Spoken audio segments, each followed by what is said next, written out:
All right, thank you so much for staying with Daybreak. We're continuing with this conversation, and I told you to send in your views at Trevor Mbija at Citizen TV Kenya. Use the hashtag Daybreak on this International Day of Persons Living with Disability. We want to see what are the gaps, what is the way forward, what has happened across all spheres, politics, education, economically, everywhere. Now, Jacob Abere Madlala says, I too take this opportunity to celebrate with persons living with disabilities and other special needs. Legislation pertaining them have been made but have slow implementation. Bravo to the chair, Bwana Isaac Mwaura. And Honorable Isaac Mwaura is joining us now. He's a nominated senator. Thank you for making time. Yeah. So this year we're marking the International Day of Persons Living with Disability. You've been in the political field. Are you satisfied with how much legislation is there and the opportunities available for persons living with disabilities so that the field is level for everyone to participate? Trevor, first and foremost, I'm extremely excited to be here. You remember, I've just been reinstated back to the Senate. Yes. On 1st of December. And that tells you exactly the place of persons with disabilities in the political mosaic. Because I was singled out for speaking my mind. And because when you are nominated, you are supposed to be subservient, apologetic, and reconciled to gratitude. Simply because then you should not be on an equal basis with others, an equal standing with others. And these are the little, subtle, issues that you have to face in terms of indirect and systemic discrimination, over and above the direct one that everybody can single out.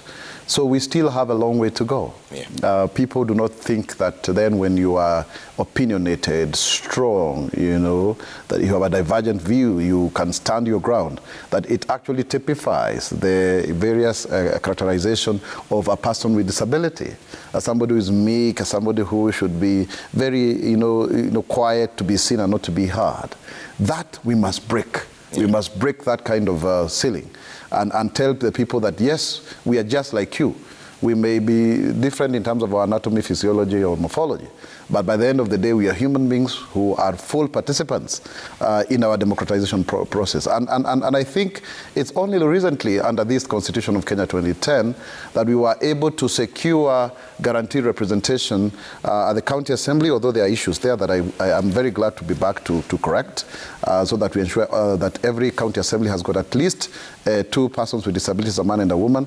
National Assembly, the special seats, and also the Senate, 2 slots, which had actually been done away with by BBI, by the way. I fought a very serious battle to ensure that we had 4 slots in the National Assembly. The Senate, we would not have had representation the BBI had gone through. So we have a risk of actually rolling back the gains, but even those gains that we already have needs to be consolidated. They need to be buttressed so that they become meaningful, so that you don't have people within the system that are just basically experiencing sinecurism, so that you have sinecure positions that necessarily do not bring tangible change because of the inherent, administrative measures that are taken on board to ensure that then such representation is not as ineffectual, as effectual. You can imagine, for example, Trevor, in the Senate.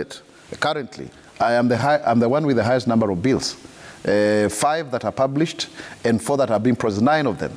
So that tells you, and if you look at even Mzalendo, some of the representatives of people with disabilities have actually scored very highly, even in terms of contribution on the floor of the House. But then you will always see that such contribution is never given, the status that it requires. I'm extremely excited. We do not share the same political platform. Because, of course, that is democratic. But I'm happy that we have, for the first time in the history of the Republic of Kenya, we have a presidential candidate, Ruben Kigami, who is running, to be president. He's visually impaired. He's an alma mater. We share the same alma mater in high school. I succeeded him in one way or another in student ministry. And I really thank God for my reinstatement, but also to see him as a great musician, also trying to put himself up there. He ran for governor. I think he was the first blind person to run for governor in Vihiga. He did not succeed, but it's not about even succeeding. Yeah. It's making the statement that we have the capacity to run for the highest office in the land and to participate, on an equal basis with others. But sometimes when we claim, equal opportunity, those who are used to privilege and patronage see this as oppression on their part. But we must tell them that we too are here and we must be heard and we are ready to fight for our space. Yeah, and that's the interesting thing, because right now when you speak, before you came in, there was a big debate about the politics of today. is it really issue-based, considering where you're coming from? Because we see now there's the bottom-up, which is where you support, and then there's the social welfare aspect of it. None of these things are new. No, I mean, Trevor, we have, first and foremost, I think, is how we manage our political parties. I have been in political parties, like ODM was my first political party, essentially. Of course, briefly before we were Julia Ojambo in the corporate ODM, then it became a party. But then I started the ODM Disability League, by the way, which Ashura, I think, belongs to, and other people. You claim for your space within there because, see, the problem of our political parties is that they are personality-based. There's a founder syndrome. But then we have not been able to succeed in institutionalizing them so that then you have a vision that is carried by a group of people who coalesce together so that they can seek power through legal means by dint of a political party. So they are not very well run democratically, and they do not survive one election. There are very few that survive, and even if they do, they are a pale shadow of their former self. Let's begin from there. Now, political parties, on one hand, help people to think together and flesh out, and then they are able to grow leadership. On the other, they are also an accountability measure. That is why those who found them, after they have already attained their aim of getting state power, they want to dismember them so that nobody else can come up and build upon it. Now, how does that connect with ideology? Because it is out of this collegiate thinking that then you have what is it that we want to do for the country. I actually am very excited. For the first time in the history of the Republic of Kenya, in recent history, we are talking about matters economy. So it is about, there's always that polemic between the left and the right. So if you look at the bottom-up economic model, it's right of center. It's about putting money in people's pocket, but also them working up. It's not a handout, it's a hand-up. Now, social welfare is left of center. So there's political ideology, and I can tell you without a doubt there is. It's just that it is mixed with personality-based politics, and of course you can say tribe and regionalism. But I think we are much better. And sometimes we don't give ourselves the credit that we deserve. If you look at the history of our political parties, we are actually a de facto two-party state. It's just that then what we do, which I call the theater of the absurd, is that we demolish the house and use the same material every other 5 years to build another, instead of just having the same house and renovating it. Instead of renovating a house, you demolish it. So what we have, Trevor, is a situation where even for persons with disabilities, they can't grow up through the system to rise to the highest level of those strong superstructures. And the leadership of such structures are not therefore held to account. One of the bills that I've sponsored is a political party's primaries bill to ensure that there is a fairer playing ground for everybody who wants to aspire to get party nominations, not nomination like the special seats, but nomination so that you can be the candidate for that political party in the general election. Yeah. Because that is where also many a good leader meet their Waterloo. So it's a democratic project. It is difficult, but I also want to say this without a doubt, fear of doubt, that Trevor, in my quest to fight for people with disabilities, I realized that no matter how much I fought for them, if I don't fight for equal opportunity for all, that their inclusion will only remain to be token. Second tier, second rate, underclass. Yeah. So we have Kenyans of all walks of life must rise up and really make Kenya to be a fair society for all. Okay. Ashura, I saw you shaking your head. Do you agree with the senator? No, I'm not really agreeing with him. Let him stop lying to us. The economy discussion is not about bottom-up idea. The bottom-up idea shows that we do not have the skills or the capacity. We can do better. We can do better than that. We are very innovative people. Kenyans are very innovative people. Where don't we see where we want to go other than looking behind? Because the skills that the young people have are very many, and they can do a lot, and they can achieve a lot. You don't come to the ground and tell people that we know this and this, we want bottoms-up economy, this and that. No. Children are going to school. Before the previous president, they came up with a youth fund to empower the young people to become better in their lives. Why not talk about technology and other resources that can support the youth to do better or to become better in the country? Kenya needs to go far. It will not be taken there by the wheelbarrows. Okay. Moses, what are your thoughts? Trevor, I think Kenyans have come of age in terms of politics, because whether we like it or not, the economy is taking center stage in our politics 2022. As much as I don't subscribe to the bottoms-up economic model ideology, I must give credit to it that it's there, it's being talked about, and for the first time, politics in this country, at least we are now seeing, even though it's not 100%, but we are now seeing politicians talking issues and trying to say, you know, I have this, this economic model to fix this, you know, even if whatever they are saying or whatever they are portraying as a silver bullet, even if it's not workable, but at least we are starting somewhere. Just as Isaac Mwaura said, that we should give credit, you know, to where we are today, looking at, you know, all the previous elections. But something I must point out, Trevor, you know, people living with disabilities in this country of ours have been, you know, looked at as second-class, you know, citizens because of the leadership that has always been there. You know, since 2013, this coming up to date is when we have been having these nominations for PWDs, courtesy of Constitution 2010. And the reason as to why these positions or these nominations were you know, put in our Constitution, first, we must ask ourselves, the drafters of this Constitution, what did they intend? You know, these positions should be actually doing. And this is what the political parties, before nominating people, should be asking themselves, because they have been using these nominations, you know, as tokens, you know, as rewards to their loyalists. And this has landed the persons living with disabilities in big problems, because the people who are nominated there are not really helping the persons with disabilities. They are actually there to help these political parties, because they are nominated for that purpose.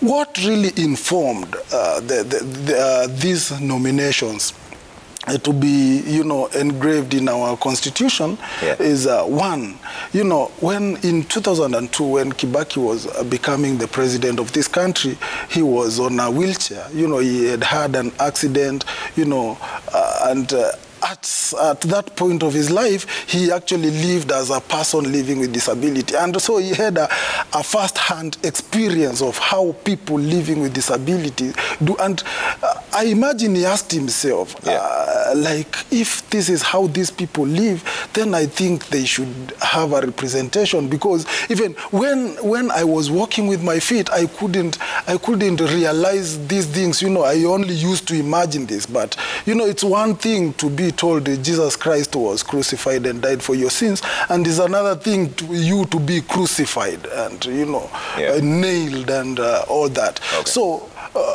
because of that, because of what Kibaki went through, he saw the importance of, you know, people living with disabilities, you know, championing their own matters. And that's why I believe that informed that decision. But now, but now, as I finish this, our representation in this august house has not been sufficient. For instance, my friend here, Isaac Mwaura, is nominated to represent persons living with disabilities, but all the time you see him is fighting, you know, for Ruto, and I'm wondering if Ruto is physically challenged, but it is democratic right. I'm not saying that persons living with disabilities should not support any other person, but you know, when you're in a team and you're assigned that as a defender, if you score well and good, you're helping the team, but your first mandate is to defend. Okay. So at least if all these efforts that all these people living with, and that's why you saw the purge in Jubilee actually had nothing, according to me, with Mwaura being physically challenged, because we even saw in you know, Senate the likes of Kipchumba Murkomen, you know, being you know, Kipchumba Murkomen was the leader of majority, was removed. You know, he is not physically challenged. Those were all party issues. You know, in the list that Mwaura was removed, there was the likes of Millicent Omanga, and you know, this thing of crying foul and trying to show people that this is happening to me because I'm physically challenged, and so you should pity me, is doing us no good. Actually, we should show people that we are equal to you guys. What is happening to Kipchumba Murkomen, if it happens to Isaac Mwaura, it should not be profiled like it's happening to him because he's physically challenged, because that will, you know, it's sending a message to the masses that these persons living with disabilities are very delicate. You know, we should handle them in a different way from how we are handling everybody else. And that's why you even see, even as we walk around, you know, a person, you know, will come and maybe greet me, and he would, the tone would change. You know, he would come and say, "Hi Moses, how are you?" And then I'm wondering, and when he turns to Trevor, "Hello Trevor, how have you?" And then you ask yourself, this person is changing his tone when he's talking to a physically challenged person, because the first thing they are seeing, they are not seeing him as a human being, they are seeing him, they are seeing the disability, and that has been pushed, you know, down the throats of the masses by the leadership. All right. Yep. Mwaura, I'll give you a chance to respond to both Shura and Moses. No, I think these are valid communication points, but they are also not very well informed of the realities of politics.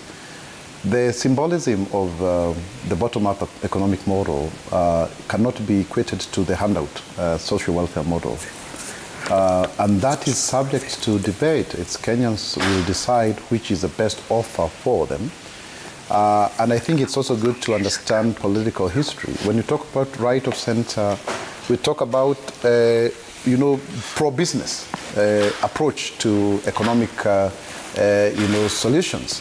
When you talk about left of center, it's about giving people state largesse, people getting, you know, opportunities for the state to take up their responsibilities. You need both, actually, you know, because left for me is more about the heart, and right is about the money. But by the end of the day, you need both, because there are people who need to be brought to be at par on an equal basis with others. And that is where persons with disabilities belong. But at the same time, I think any country that has ever been able to develop is when you do a hand up, not a handout. That can be discussed. But I think even when you look at the taxes, Trevor, taxes are raised from each and every one of us here. We are 4 of us.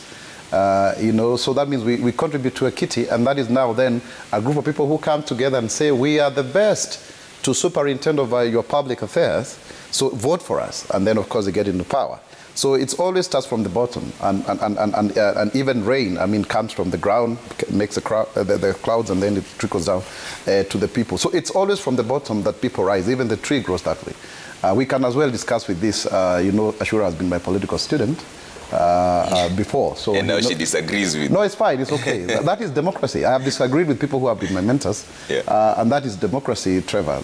Not unless we have intolerance and dictatorship. Yeah. But then I think.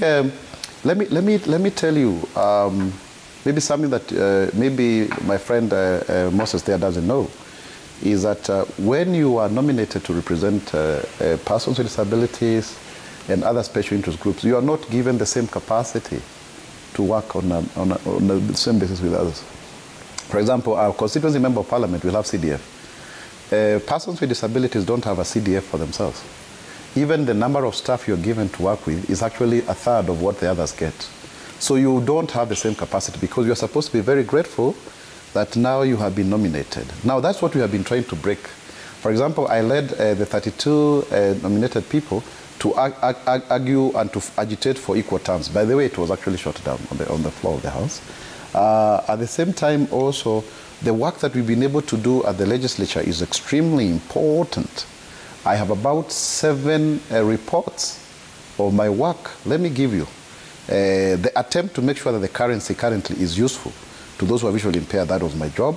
To ensure that persons with disabilities are in the National Youth Service, that's again another win. Now we have ACCs with disabilities actually there.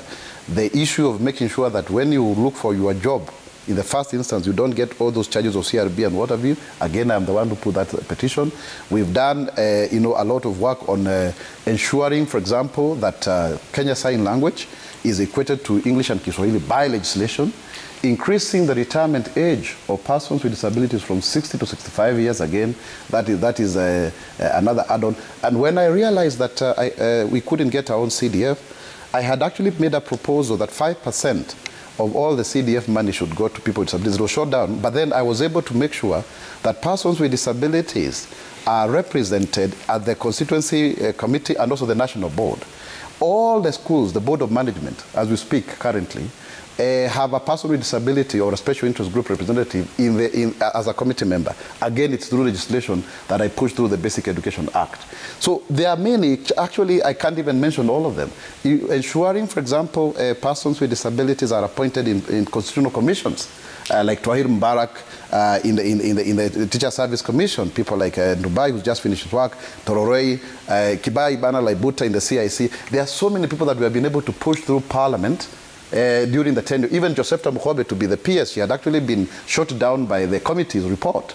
So we've done a lot that may not be out there, you see, and we continue to do so. For example, I'm very keen when I go back to ensure that the monies that go to counties through the county allocation of revenue bill, a certain percentage is actually, preserved or ring-fenced for people with disabilities, youth and women.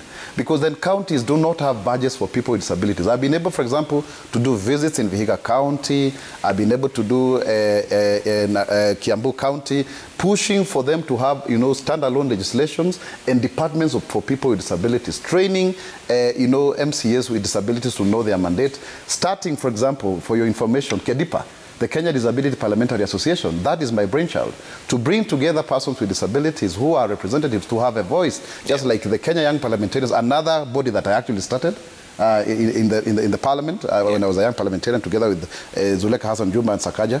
So we have actually been part and parcel of the development of this country. And let me just tell you, because maybe most of you need to know this, political parties are for everybody. You cannot have a political party for disabled people. And you cannot argue and say that the only relevance that we have is when we are championing for people with disabilities. No. That is how you're going to be pigeonholed. This show, Trevor, the reason why you never went with a single issue of disability is because persons with disabilities are citizens like any other. And a person with disability, therefore, has a right to support William Ruto, like I do, to support Raila Odinga, that I have done, like I've done before, and even change their mind. Because we also make political choices. And you see, Kwame Nkrumah said, he paraphrased the Bible, the book of Matthew, seek ye the political kingdom, and everything shall be added unto you. So persons with disabilities must be active participants in political parties, even if we were not to go through nominations. For example, and by the way, there are people who are elected directly by the people like Tim Wanyonyi in Western, but he started as a nominated councillor. So you have to rise from somewhere.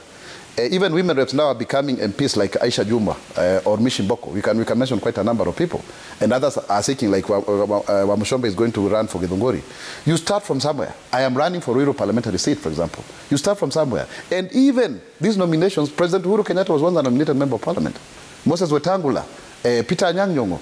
There are many people who have passed through that to become the great leaders that they are today. People like Millie Odhiambo, Rachel Shebesh, and others. So let us not try to demonize and say, oh, because nomination is not good enough. The challenge that we have is that there is no enough capacity within Parliament to have these representatives of special interest groups to be on an equal footing with others. You are supposed to cover the whole country, then you are given a third of the resources. Yeah. You can see, Trevor, But then you must be in there. You fight from within.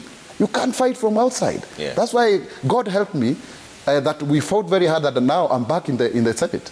Because if I'm not there, if you're not at, I mean, this statement has been said before and I want to repeat it here.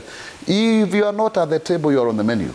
You've got to push for your agenda against all odds. And let me say this. Yeah. Let us not deny that there's discrimination, Moses. There's discrimination. The other people lost their seats in terms of parliamentary leadership.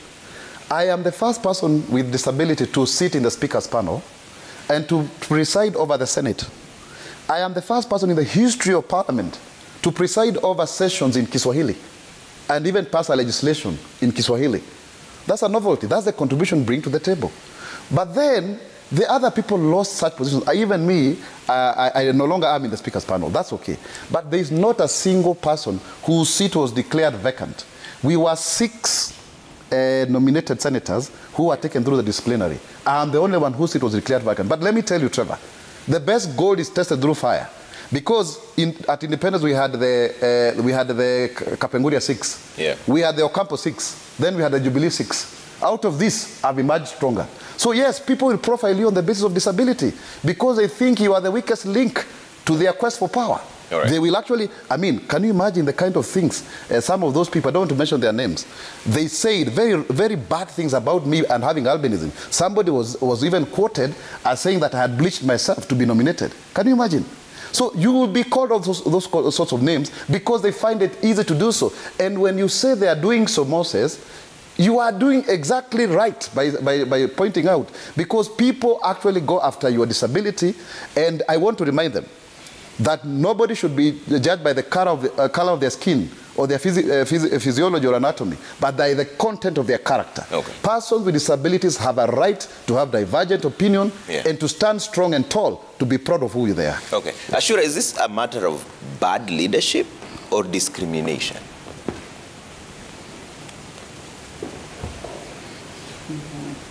Okay, first of all, let me agree with you. Sometimes we do not think,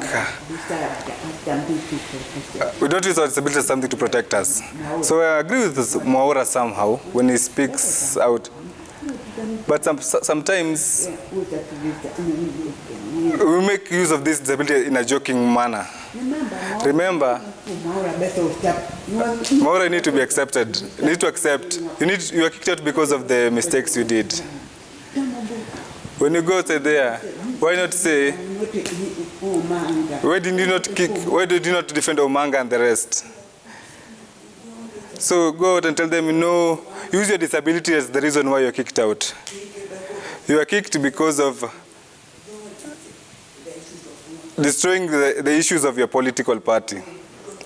When you talk about the bottom-up economy and all that, you're saying disability does not have enough fund. You are the ones who are misadvising people with disabilities. The BBI is the best platform for people with disabilities. Do you remember about the special fund for people with disabilities?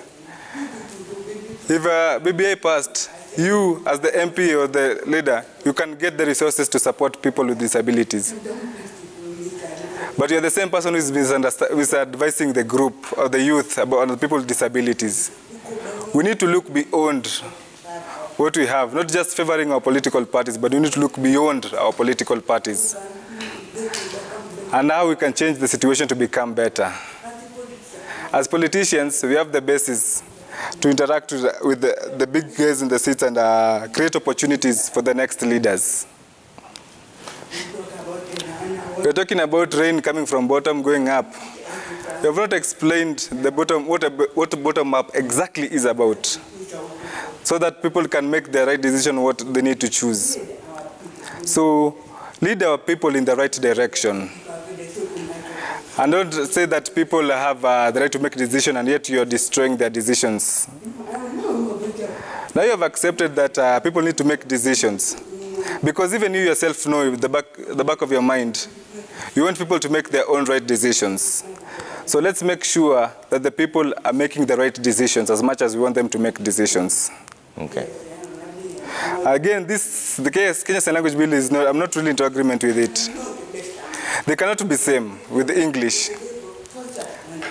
Because it was developed for education. We need to make important decisions. We with Abdi another day we approached you because we were never consulted. The deaf people were never consulted in terms of this bill. We don't know the pain, where my shoe pinches, so it is not fair. We need to consult people who are involved. Saying we are just citizens of the country. We need full democratic participation in all the processes. Don't make decisions for us. They will not make sense. All right. It will be better if we cooperate and work together. And when we work together, always, you know, even me, I always consult you in terms of in these things. But when you're pushing things which are not benefiting us, that is very wrong. Okay. I like how this debate is going because this is usually the kind of debate that we have anyway, even on a normal day here. And despite today being International Day of Persons with Disability. Moses, let me bring you in on this now. You've heard Mwaura's argument. And yes, he has a point. He has his own rights to support whoever he's supporting. But is this a matter of lack of good leadership, or is it a matter of discrimination? Or is it both? You know, there is a vague link between, you know, discrimination and marginalization. Trevor, let me first start by telling Mwaura it's within his right to support whoever he feels like, whoever he likes, whichever economic model he feels is the best. It's actually within his rights, and nobody can take that from him. But the issue is, you know, in politics, when you rattle a snake and it bites you, then you start saying this snake is biting me because I'm a physically challenged person. Then you're misleading the public, and you're making the public, you know, whatever, Trevor, we've been fighting.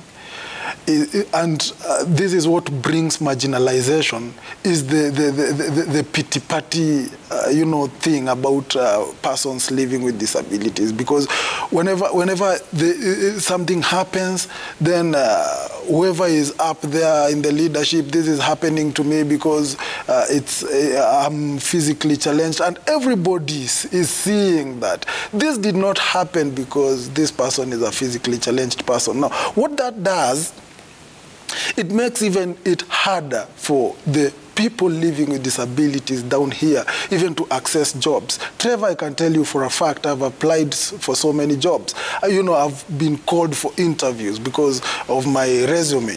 They look at the resume and they say, hey, we can invite this guy to this, you know, interview. And then when I come, they didn't know that I'm visually impaired. And then they are like, are you Moses? I'm like, yes, I am Moses. All right, so, and you did all this? And then you could feel, even if they are not saying it, but you can feel they are trying to ask, how did you do this? And on those bases, you know, they might give you a short interview, or even if it's not short, it's not as detailed as others. You know, they are afraid of even asking you, you know, some specific questions. And then, you know, after the interview, you know, I'm talking about discrimination you asked. You know, there is absolutely no way when these persons, you know, they sit down, the committee vetting, you know, after the interviews, they might feel it would be hard for us, you know, to you know, bring this visually impaired person to this office, work with him. He might need, you know, a guide. It will cost us, you know, working with a visually impaired person will be harder. So it's safer for us, you know, to bring an abled person. And when the outcome is out there, you see then your name is not there. There's absolutely no way you can ever prove that they denied you the job because they discriminated you as a person living with disability. And that is the hardest part of it all. So those in leadership, are very key, are very fundamental, you know, to the perception about persons living with disabilities down here. And I do have a lot of respect for my friend Mwaura. He's a real fighter, but the only problem I have with him is because whenever something happens to him along the political way, he cries foul. He tries to profile that as if it's done to him because of his disability, and that is actually not helping us, because it's making it harder for us. Now, about the economic models, Mwaura has tried, you know, to talk about this bottom-up thing, and I don't subscribe to the bottom-up because, first of all, it's not logical. You know, we are, as a human being, I have my own brains, you know, I am a youth, and as a youth, I also have choices to make. And when I try to look at the bottom-up thing, when you tell me that you will be giving, you know, monies to, or rather lending monies to business people at a low interest rate, then you're not telling me where you will be getting the money. Then you're not telling me how you will seal all the loopholes or this corruption that is eating us. Then you're not helping me, because the businesses can never thrive, or rather the problem of businesses in Kenya has not been the capital. It has been the business environment. And so you're not telling me what you're doing. Look at Kibaki. Kibaki never gave any loans to businesses, but businesses were thriving. So we are trying to fix, you're telling me you want to fix the software and not the hardware, when the problem is the hardware. You have a computer there. When the keyboard breaks, you cannot go on to change the operating system and try to say you are fixing the keyboard. Then you are lying to yourself. The only economic model that seems to me to be making a bit of sense is the 24-hour economy.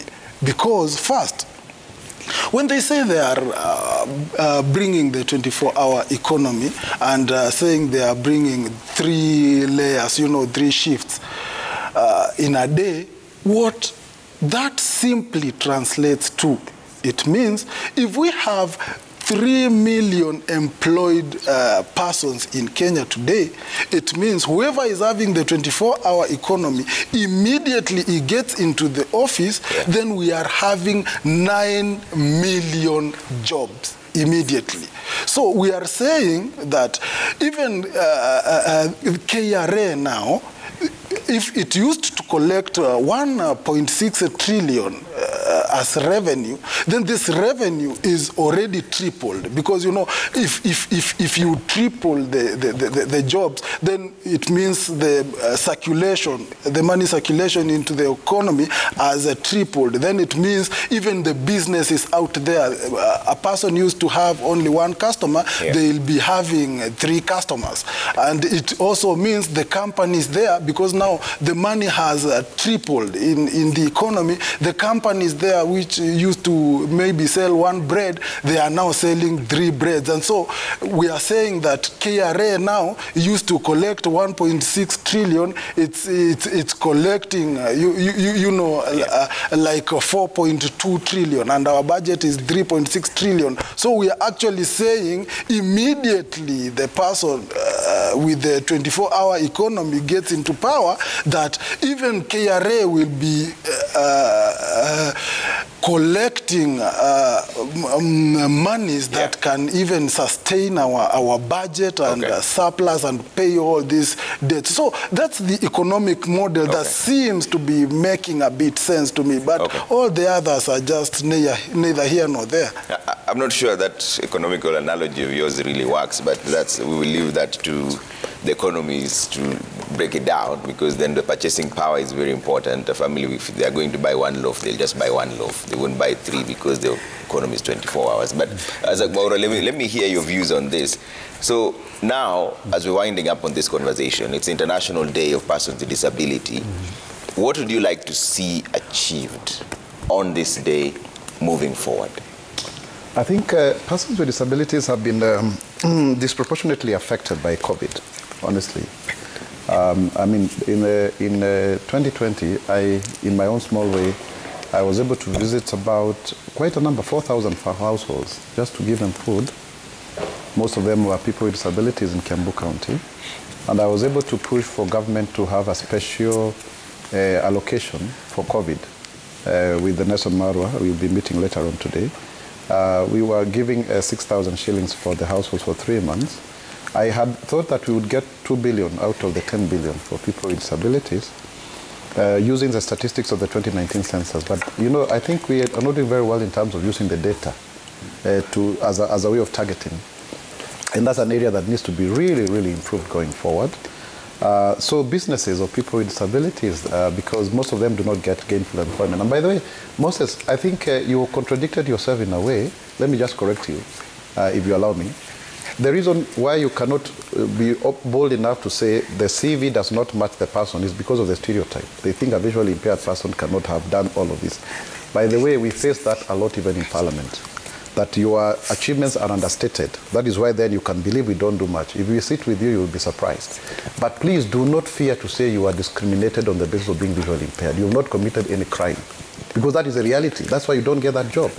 But at the same time, I also want to say, Trevor, I've worked in my office as the Office of the Senator for Persons with Disabilities. We've been able to help more than 200 people with disabilities to get jobs through the Public Service Commission in various departments. We have a partnership in the Carrefour, in L'Oreal, in Barclays Bank, in Safaricom, quite a number of them that we've been able to do directly, that we can say this is an individual who came to our office, we were able to lobby and they got jobs. Yeah. Because we need to help our society, both the private sector and the public sector, under Article 54, Sabbatical 2, and also Section 13 of the Persons with Disabilities Act, to fulfill the obligation of the 5%. So basically, I think, first things first, my job is political. And even, by the way, just to say this, even this Ashura who is seated here, I'm the one who helped her to get into law school, actually. So we have had quite a number of good things that we've been able to do going forward, even that joining university. Even the C+, before Matiang'i came, I had been able to push that all students with disabilities who have C+ were government-sponsored students. So we've been able to do quite a lot, and we can have a whole day discussing about that. And in fact, I was trying to amend the Constitution, Trevor, Article 54 of Sabbatical 2, to remove the word progressive, because it is not the one that is used by employers to say that we are still progressive. But how much progress is progress? The difference between 0 and 5 is quite a bit. It needs to be mandatory for appointed positions, but for elective or political positions, it can be progressive. And that's what we were trying to achieve through BBI. By the way, Ashura, BBI didn't have a special fund for people with disabilities. If you wanted to be a senator to replace me, because you've always wanted to say that you can follow in my footsteps since the young voices, you know that, then you could not have become a senator because those 2 slots had been scraped off. Yet BBI had actually quoted my bill and Musuruve's bill going forward. But just also to understand, the bill for sign language is not my bill, it's for Musuruve. But I had done that already. It's already in law. The Kenya Sign Language should be respected as a language, as a medium of communication. That's already in law. It was passed in the 11th Parliament, leave alone the Kenya Sign Language Bill. But going forward, Trevor, we need to make sure that we have representation of people with disabilities in the next elections. Yeah, that is important. Why don't we have a minister with disability? We have PS Joseph Tamukobe. Why don't we have many more in the commissions? So that is one principle that we need to do. Also guaranteeing that MCAs, if anyone on this table would want to be an MCA, let it not be that it is actually by happenstance. Let us have the 2 slots in the county assemblies. Let us have the 4 slots in the Senate and the 2.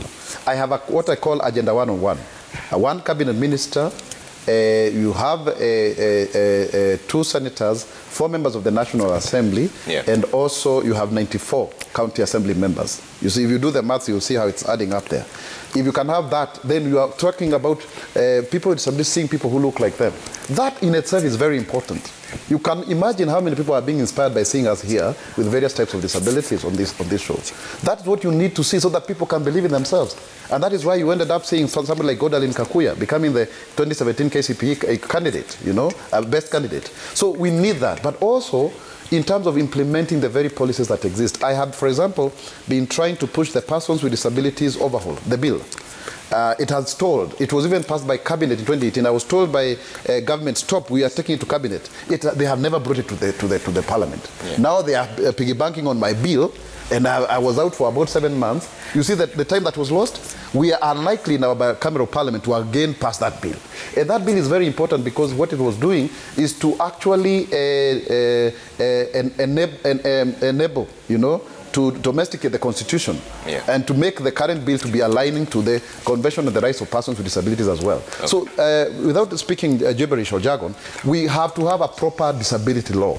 Yeah. Okay, that is compliant with the Constitution and the international jurisprudence, that is the Human Rights Convention.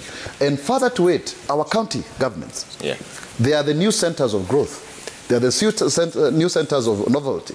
How many of them, for example, how much do they have in terms of their kitties? Because you put your money where your mouth is. How many of them have employed people with disabilities? How many? What is their percentage? Do they have disability laws? How accessible are their facilities? You see? Because they have an opportunity to create things anew, you know, in their headquarters, in their assemblies, in their policies. When you talk about, for example, the public sector, we have been doing disability mainstreaming since 2009, because I am the one who started it at the National Council for Persons with Disabilities. That indicator in the public service, yeah, how many ministries, departments, and agencies have got workplace disability policies? How many of them have trained and sensitized their staff to deal with people with disabilities?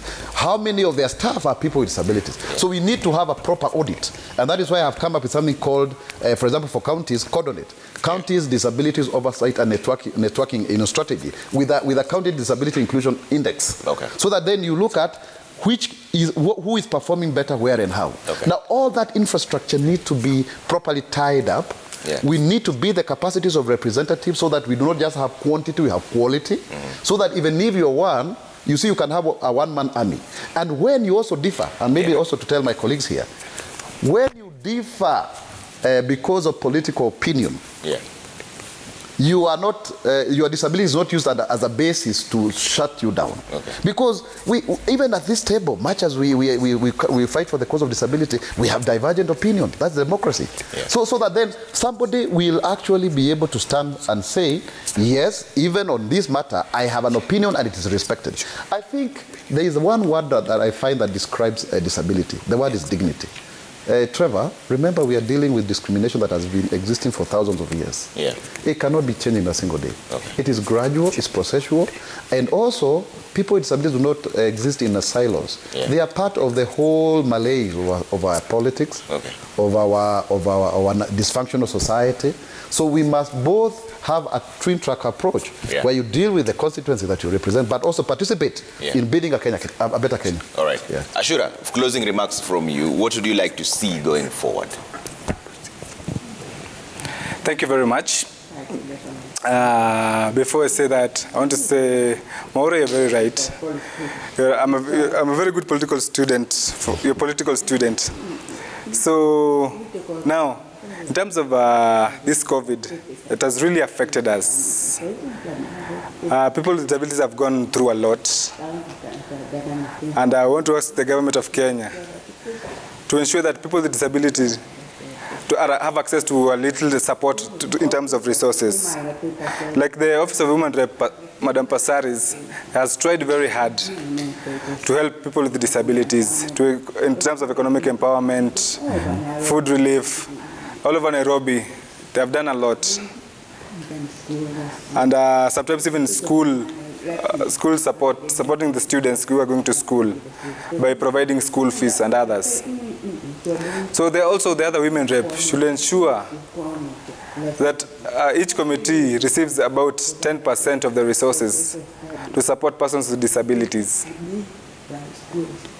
In terms of school fees, food program, and all that. The other thing, people with disabilities out there should be well actively politically. It's very important to become a leader. And if you want to become a leader, you need to follow all these steps. And you need to contribute enough effort. Maura, I have one problem with you. I agree that you have helped people get jobs with disabilities, but one problem, it is not really fair. People have been placed in the jobs, yes. I've seen, but most of them are people with albinism. What about the other disabilities? So that's why sometimes we are feeling skeptical about these things you're saying.